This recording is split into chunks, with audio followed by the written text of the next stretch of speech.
the way I see it is like, this is such a gift. This is like the golden egg, right? I know I've got something really valuable here. I just want to sit down with people. That's what I love doing. That's where I see my value is at the moment. So I'd like more of that.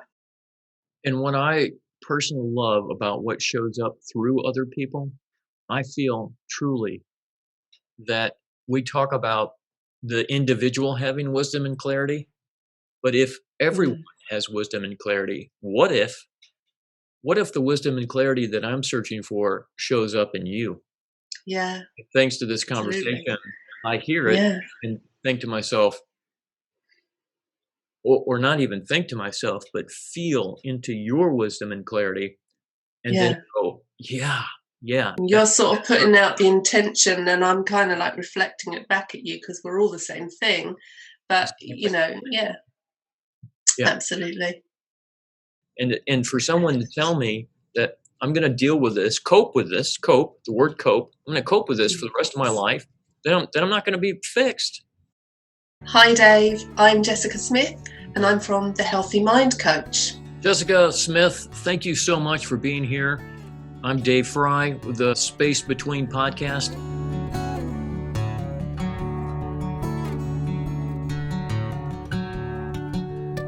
I appreciate you so much. What I know about you is that you are on the forum with Amy Johnson's school, the Little School of Big Change, and you assist in the people that come into that forum and they write down all of their concerns and their problems and their issues. And you have such a brilliant light. You have this amazing glow to you because you have this such a beautiful grounding in this understanding. And you're able to speak to them, write to them in ways that resonates deeply with them because I get to read their replies. And then also resonates deeply with me too. So I really, really appreciate you being here. This is a great honor for me, and I appreciate you taking the time out to speak with me. Thank you so much. You're so welcome. It's such a privilege to be here. I'm so excited. Um, yeah, I do community support on the graduate forum for Amy Johnson, and we've just recently finished the Little School of Big Change 6-week course, which has been absolutely amazing. So tell us about yourself. Tell us about your coaching practice. Tell us about how you came to this understanding. So I kind of bumped into the principles, suffering with anxiety myself, and it must be about 6 years ago that I first came across an online course. It wasn't Amy's actually, and I learned about Amy through that course. She was a guest on one of the podcasts there. So I knew at first, kind of like I'd suffered anxiety, depression, health anxiety, and phobias, like most of my life. Periods where I'd be kind of like okay, and I'd be sort of symptom and anxiety free, and then periods where it was absolutely crippling and overwhelming, and I'd be all but housebound. Um, so every time kind of like I'd do a normal therapy, and then I'd feel a little bit better, and then I'd be back to square one, as I used to describe it, at some point or other when something happened in my life. So the normal kind of pattern that people experience. And then I came across this on Facebook one day, and it really resonated with me. It was like an audio, and the lady was kind of talking about, how I remember her talking about taxis kind of showing up, thoughts showing up like taxis, and how you don't have to get in the taxi, like they're just always showing up and they're always passing by and disappearing into the distance. And that really resonated with me, which is why I remember it today. So I heard something that I wanted to hear more of, and I signed up for her little course, and then I signed up for her bigger course, and that's where my kind of journey into this understanding started. And it wasn't kind of like a light bulb for me. I didn't just kind of go like, oh, that's it. Now I know what I'm doing. I'm all cured. I was a real kind of slow burn. Like I saw something, then I didn't, then I went, they're all mad. I'm not going there again. And then I was back again, going like, well, I know I've heard something. So that went on for sort of some time. And like it does, you are getting better because you're seeing stuff and you are feeling better, but the mind doesn't realize that yet. So the mind still thinks you're stuck in the rut, and then it takes quite a bit of time where you kind of go like, well, hold on a minute, look where I've come, how far I've come. um, but the real change came for me when I started my coach training, or when I signed up for my coach training with Amy, which was, again, kind of like wisdom led in a way, because I was in a really bad rut at the time. I'd kind of fallen back into it all, and that's how I felt. And I was looking for solutions again, and I kind of nearly signed up with John Mokadem, and then Amy's course came up, and I was like, okay, maybe I'll do the LSBC 6-week course. I was just about to sign up for that and press a button, and I saw her change coach thing come up on Facebook, and I don't know what I was thinking, because I'd never coached at that point, and I was still very much sort of suffering in my little anxiety bubbles. And I don't know, I had a conversation with her, and I found myself sort of signing up, thinking, well, I'll never be a coach, but it will be fun, we'll sort of be on the journey. And that really, seeing it through other people, was a massive help to me. That seeing it from that bit of a distance made just huge insights for me in my own life. One thing I love that you said earlier about they must be mad. It's so strange that our thinking creates some sort of identity for us and some sort of fabric of this illusion that we are a certain way. And when someone comes in and tells us, hey, you're not your thoughts, you experience your thoughts, but you're not your thoughts, it's like, all right, well, you're trying to tear away this fabric of identity that I have, and you must be mad. So Yeah. I love when you said that. That's resonates so deeply with me. And then you shared with us that you've seen this understanding through yourself, but from listening to other people. Can you explain what that means? What do you mean by listening to other people? Yeah, I mean, if I sit down with a client, or even if I'm doing support on the forum, I can be caught up in my own mind, in my own life at the time. The minute I kind of sit down and really get quiet and listen to somebody else, or even through reading words, I can see so clearly, how it works through another person.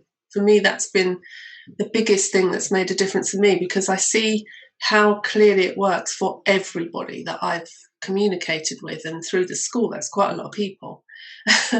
And, even my friends and family, it's like every time it's the same thing every time. Yeah, they're caught up in their thinking. And so the more I saw that, the more I see that that must be true of me too, you know, and it's just more evidence all the time, I guess. And with that distance, without that personal attachment to the situation, it's so much easier to see it in another person, obviously, because we don't have that, yeah, but me thought going off. So, yeah, and again, it comes under the whole idea, I guess, that, other programs would say about being of service to others. I kind of get that now, because it is like when you lay yourself open to be of service to somebody else from a quiet mind, from a place of stillness, um, you get so much from that yourself. Please, if you would describe, like if you were going to describe this to yourself in the past, where you were caught up in anxiety or depression, how would you describe this? What metaphors or what ways would you describe this to your earlier self? Yeah, that's a good question, because I probably, there's the metaphors we know, like the blue sky and the weather and stuff, and that's so appropriate. It's still so appropriate.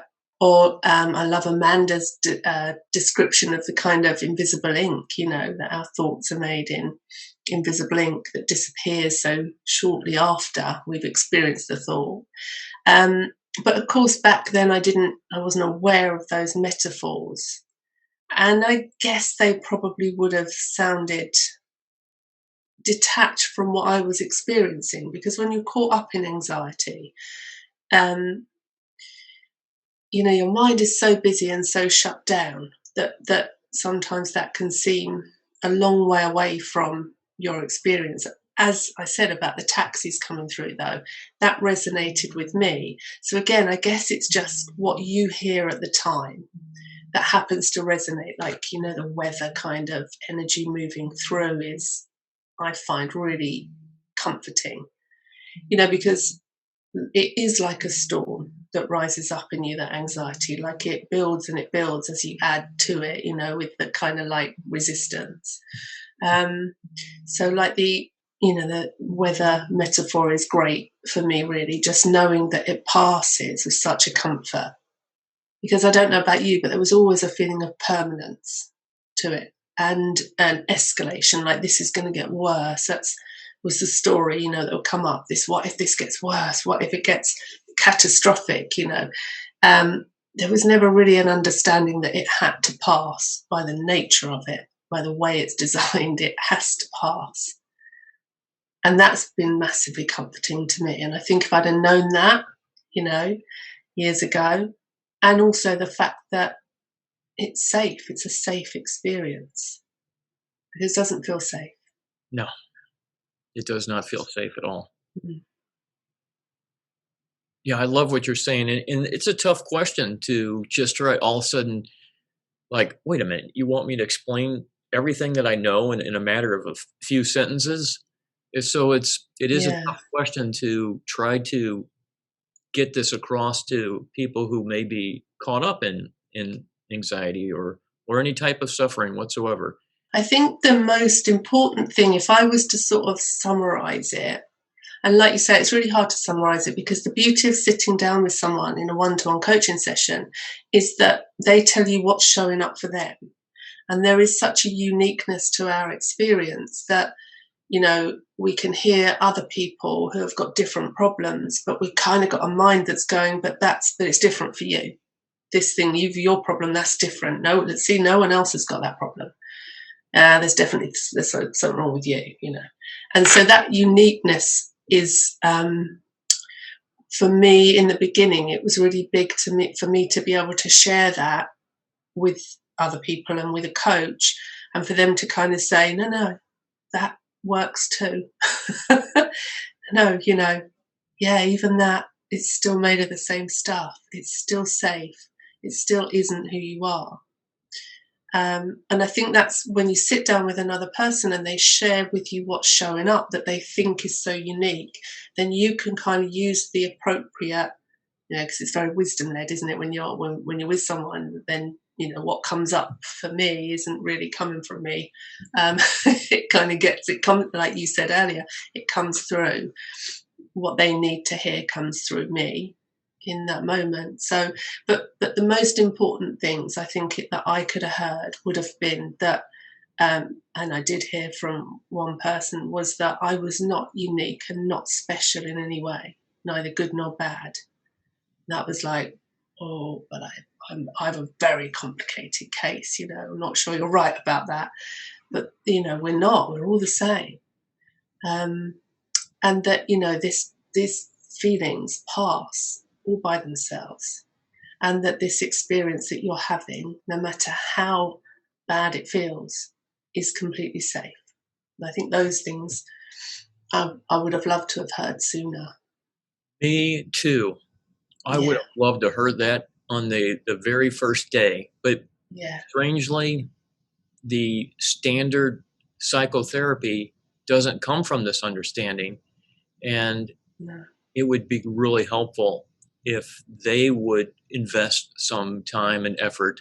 When I say they, I don't mean everyone, of course, but for the most part, the yeah, old traditional ways of therapy aren't changing radically. And Mm, this is radical. This is radical. This is, I was, I was at a point of desperation. I was at a point where things were looking really, really bad. And yeah. from maybe not from the outside, from other people, coworkers and friends and family, but on the inside, it was not a good time in my life. It was not a good time in my life. And and although I was seeking, still seeking for something out there, the old traditional ways, I was done with that. I was done. That was no good for me. That's Yeah. for someone to, and I we're gonna have to go back to what you said earlier before the podcast. But for someone to sit there and take notes during my 1 hour session and write down things that I'm sharing with them, as if what I'm sharing with them is like really important, and they're gonna bring it up the next time, and that I didn't catch it. I didn't catch the pattern at all. It was something that almost drove my anxiety to become worse because it was like, well, wait a minute. If you're writing it down, that must mean that it's real. And it must mean that I am broken. And if I'm broken and you're writing it down, then what does that mean? So my mind is now thinking I'm broken and then seeing someone else write information down. It's like, oh wow, I am really broken. This is bad. And it's, Yeah. and then they would say, your next appointment's at Thursday at 3 o'clock. I You're gonna be there because we gotta keep working on you. And for someone to tell me that I'm gonna deal with this, cope, the word cope, I'm gonna cope with this for the rest of my life, then I'm not gonna be fixed. It's not worth doing that for the rest of my life. That's what I'm thinking. There's probably an easier way out than having to do this for the rest of my life. And this understanding comes along and says, hold the phone there, Dave. You're not broken. You're, you're not broken. You're the essence of life itself. You're no different than Mother Nature. They're no different than a tree, than a flower, than a you're Yeah. a sentient being. And it's like, I'm what? And so for someone who to come along and say that you're not broken, and that, and guess what, as a human being you have hundreds and hundreds of thousands of thoughts per day, and you get to experience some of those, and that Yeah. experience can come across and be like really intense, but guess what, that's okay. Hey, guess what, that's really okay. That's part of being human. That's a part of the compassion and that we have as human beings. And some of the things that in my past that seemed to be so horrible, like you had said, just you couldn't even get out of the house. And Mm, it's like there was a compassion in that. There was a compassion in those experiences that I didn't recognize at the time, but I see it now. I see it through everyone who comes to that school, those hundreds of people who come in and they're like, they want to be fixed. They feel that they're broken. They want to be repaired. And we're saying, yeah. you don't need to be fixed because you're not broken. You're just Yeah. seeing, whether that's with your eyes or with a feeling. You're feeling an experience that you're having that's totally random, and how fleeting they are, because once one shows up, another one's right behind it, and then another one, and another one. Yeah. And Yeah.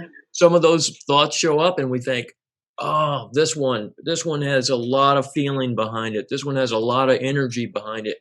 And that's Mm, okay. yeah. I mean, that reminds me of the last time I went to counselling, kind of traditional counselling, was not long before I kind of discovered this. And it was very clear for me that that was the wrong place for me at that time. And I had a long history of going to counsellors and hypnotherapists and every therapist.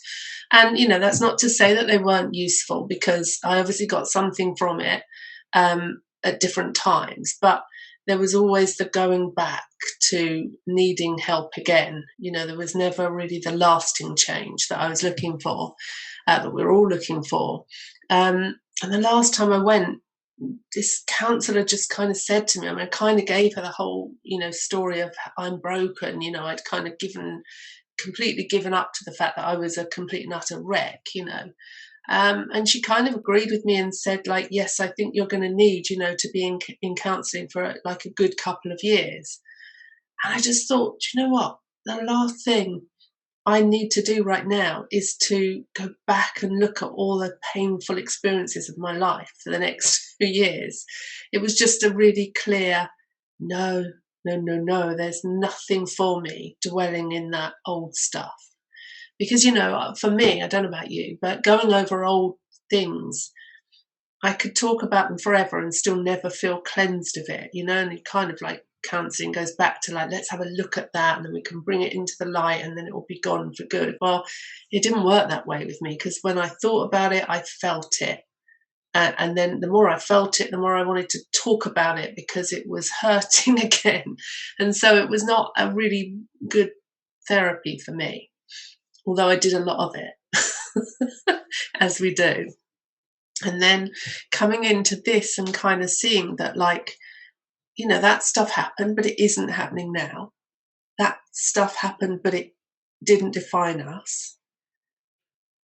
We can go back and visit it and we'll feel it just as if we were there in the moment now.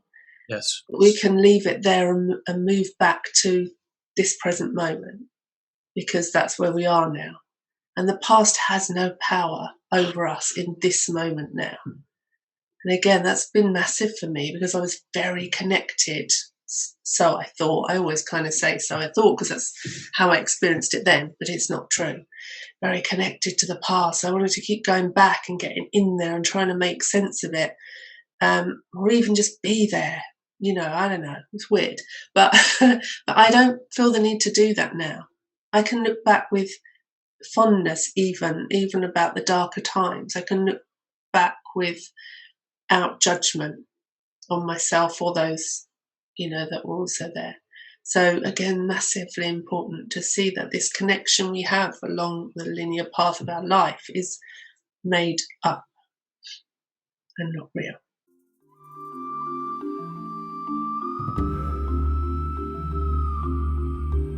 When we deal with that in the moment and point them back to what is true every time, which always brings relief. And that's the really powerful thing, is you see the kind of tension drop away from somebody when they hear the truth, because human beings know truth when they hear it. Clients don't need to be assessed for how bad they are. They have thinking showing up that they believe to be true. Then there's nothing wrong with them other than that. And that's not a thing that's wrong, because every human being in the world has thinking showing up. Sometimes they get caught up in it. And that we're a part of that, like that is ours. We hold that power, the power of, if you like, the universe. Then you start to see your resilience and your strength, and the design of us mentally and physically to return to health and well-being. So we want to kind of like point people back to being a little bit less attached to the conditioned mind of themselves or others, and living through their heart, in their consciousness, in the moment. And tell people what you told me prior to the start of this podcast about how you don't write things down when you are with your clients. Yeah, that's been massive. When I first started my coach training, the principles of coaching are very simple. I mean, obviously it's deep, so there's more to it than that, but there's very few rules, right? Because if we sit down with somebody quietly, in a quiet mind, and really listen, then we respond from wisdom to what shows up. And that's what makes this so powerful and so beautiful and so hopeful, because we're not going through a series of theories and trying to make their life kind of, work alongside principles and theories that have been proven to help people. We're not getting into thoughts and trying to change them. We're not trying to make people see their thinking differently or, any of that stuff. We're just listening and then responding with what comes up in the moment, and pointing people towards the truth of who they are and what they already have, which is everything they need. So it takes on, it's organic, to be with a person with that deep connection that you have when you really sit and listen. And if I were writing down, I couldn't possibly be listening because I'd be concentrating on writing and dotting I's and crossing T's, and that would take my attention away. So I never write anything down. There's nothing to keep, there's nothing to take notes about. It's like every moment is new and fresh. That person doesn't show up the same into coaching sessions. They're completely different. They've got completely different set of problems the next time quite often, or the same problem, but it's showing up differently. And we deal with that in the moment and point them back to what is true every time, which always brings relief. And that's the really powerful thing, is you see the kind of tension drop away from somebody when they hear the truth. Because human beings know truth when they hear it. It resonates on such a deep level. And there's a physical, they sigh, they kind of sigh or they cry. And there's a slowing down of their mind, so they'll be going ba ba ba ba ba ba ba, trying to explain all their feelings and thoughts that are showing up. And then this dropping away and slowing down of the mind because it hears truth. That's why I do it. It's the best job in the world. Oh, you explained that so well. And I want people listening to understand that exactly what Jessica just said just now is so true with all of us. Those who are coaching, they also, we come into a place with a peace of mind, the best that we can, and we're as grounded the best that we can. But sometimes even we can get caught up a little bit, and then we come back down again. There's something Yeah. really magical about that, Jessica. Something I think is Yeah.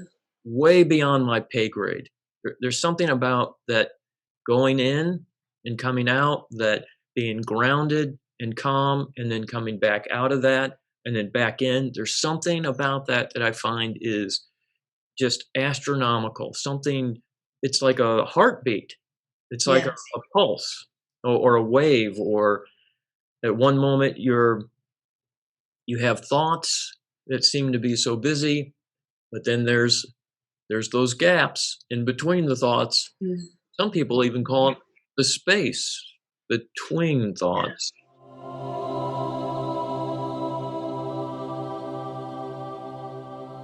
I love what you're saying, and I love how things show up for me from what you're saying that may not even be exactly what you said. So Yeah. there's such a beautiful back and forth with these conversations.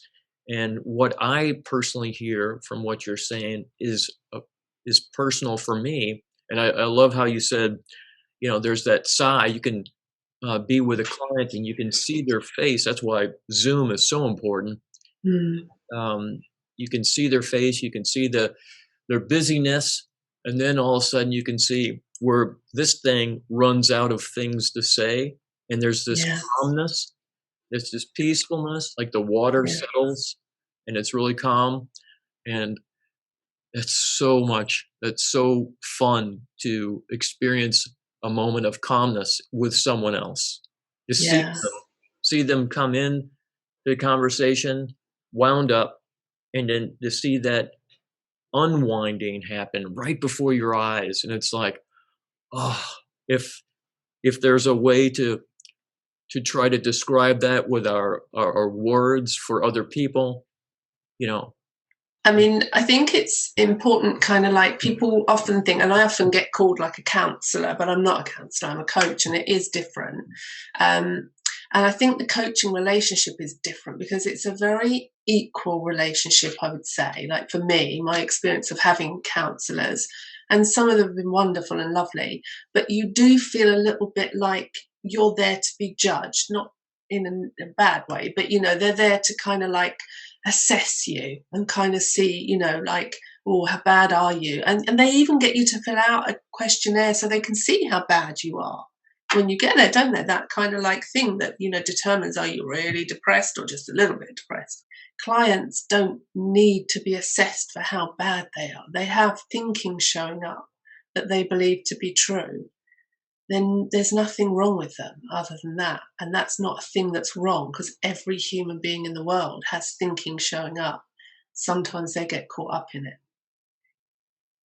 So when you understand the simplicity of the human design designed by something much bigger than us, obviously, to live here on this planet with all of its stuff and to thrive and to survive, then, that I think is a gift, because certainly the world we live in is, let's say, it's kind of conditioning us to being fragile, broken, needy, in need of, if you just buy this, you'll feel better. If you just buy this, you'll be better.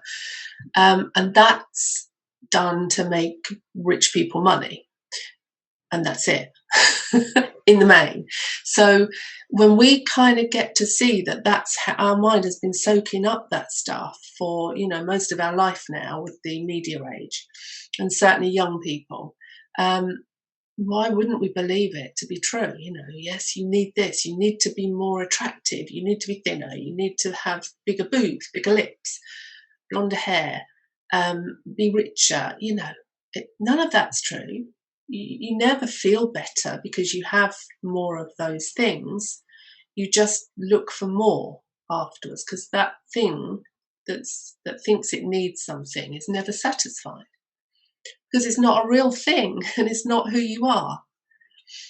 So, that's the difference with coaching, is kind of like sitting with someone with the job of helping them to have better quality thinking and to see the truth of who they are, which is very different, I think, to counselling. Me too. Everything Yeah. you said was spot on, accurate. And isn't that amazing? The same exact scenarios where going to counselors, yes, of course, some of the things they said resonated with me, and but not on a life-changing, sustainable process. This was something that Yeah. I knew I had to keep going with for the rest of my life. And what we're sharing here is something that the possibilities of you listening to us and then walking away from the problems that you've thought you've had for your entire life, walking away from those like I did and like Yeah. Jessica has, and not needing to go back to counseling or psychiatry or psychiatrist, but the opposite, coach.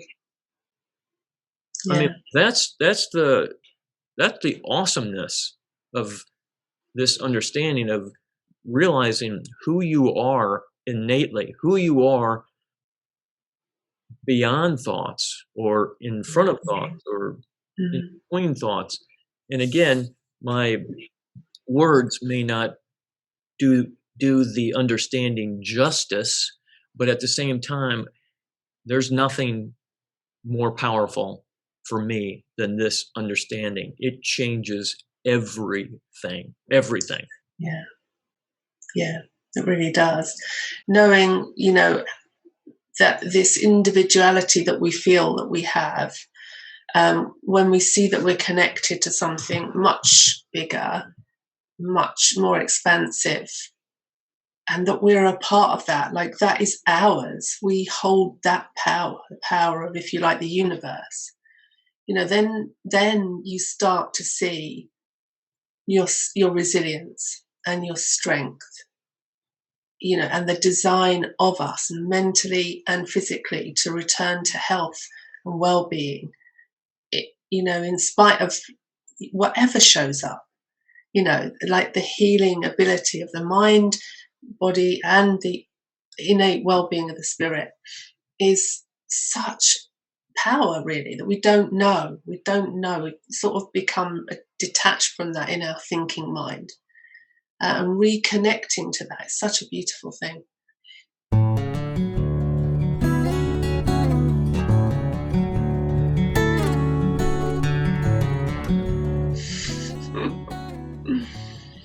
And you know, when you know with coaching, what I love about it is I know I can help somebody. There's no doubt in my mind. Every client I sit down with, I know I can help them. Or not me, but I know I can point them to something that will help them. Even in one session, they will see something. Yeah, it might go again, and they get caught up in their mind. But I know I have something that can help. I don't know about you, but because it's the truth, not made up stuff. It's just the truth about how we as human beings work, who we are, and how the design of us works. Like you said earlier, about nature. It's the same. You only have to look outside at nature and why being in nature is so therapeutic and helpful, because we see the wonder of it. We see the wonder of us reflected in the trees, how they withstand the years and decades. They die off in the winter and come back to life with a vengeance in the spring. Beavers build dams. They never go to engineering school. I mean, we as human beings think Right. we rely, yeah, but that's it. When you watch what's going on out there and you think like no one teaches them. We think we have to go get taught how to walk and to talk and to, and it's like, well, those things are useful, sure, but this innate kind of wisdom and intelligence that we're part of, that all things are a part of, you can't learn that in school. It's our inalienable rights, really, that we're born with, every single one of us. And no one really gives us the key to where they're kept, because people all through our lives kind of go, you need this to be okay, or come and learn this, otherwise you'll never get on in life. It's a misunderstanding. Having come across this understanding, and I'm exactly like you, Jessica, there's nothing more on this planet that I want to do than to share this understanding because of my past. Who else? It's Yes. not because of your past or my friend's past or Mm. whoever. It's my own personal path and past that suffered and struggled. And it's like, wow, wow, wow, wow. This thing is so fantastic. This is so beautiful. This is love and compassion. That's who we are. So how would you describe who someone is? Yeah, that's a really good question. And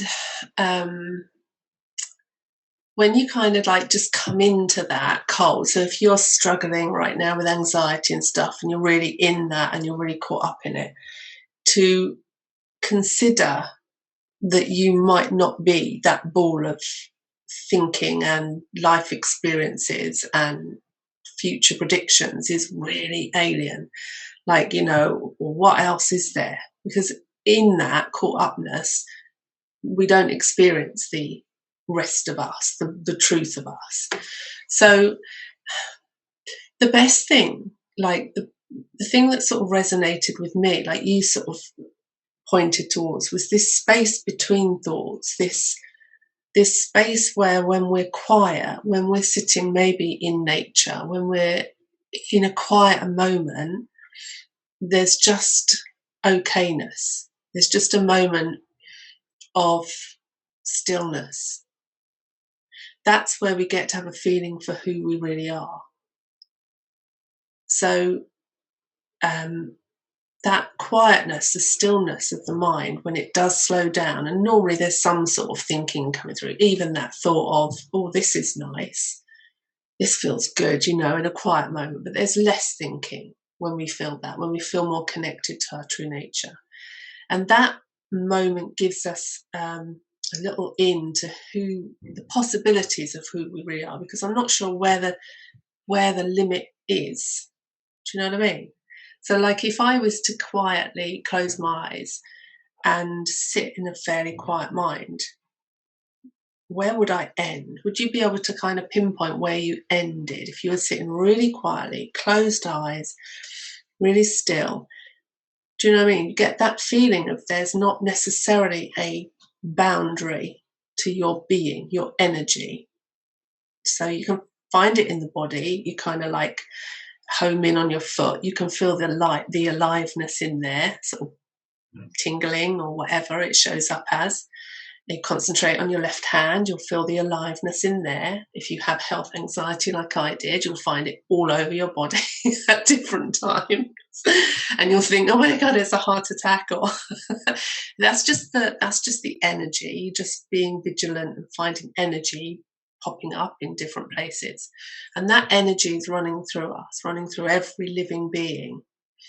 So I'm not sure. And for me, like if I pick up an injured bird, which I do quite often actually, um, and I sit holding that little vulnerable being in my hand, looking into its eyes, I see the same thing in that, looking at me out of that bird's eyes as I'm looking at it out of my eyes.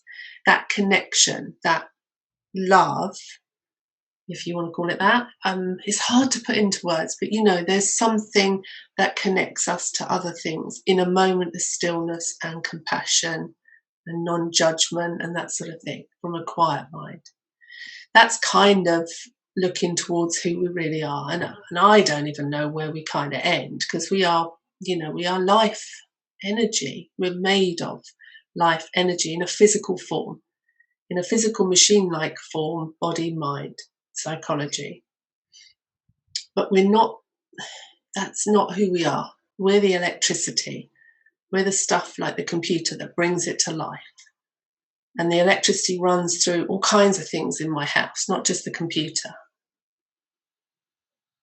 So that's my kind of best shot.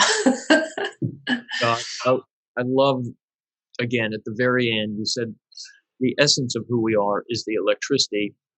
I mean, even when that's happening, and there's still who is the we that observes all that is going on. Like, we're not that experience because we're aware of that experience.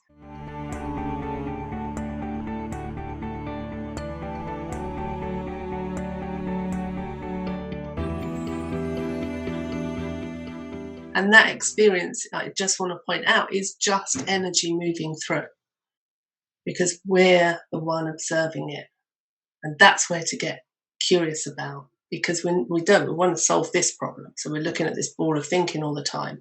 We're not looking at this that we have that's vast. Jessica, tell us how people can connect with you. So I can be found my website, which is www.thehealthymindcoach.co.uk. You can send me a message through there. I have some blog posts on there. I have some articles and stuff which will kind of give you a bit of an introduction into the sort of thing that coaching involves. It's so informal, as you know. It is just a conversation like we're having today. Nothing to be nervous about. There's no kind of going back into past events or anything unless you want to or you need to. We just sit down and we have a chat and we respond to what shows up. So if anyone wants to get in touch, that would be absolutely fantastic. To see and hear and feel the wisdom and clarity that shows up through you is absolutely stunning. Yeah, and I've loved this, Dave, and thank you so much for inviting me on, and I really appreciate you and love you. You're just such an absolute joy. Take care. Okay. Bye-bye.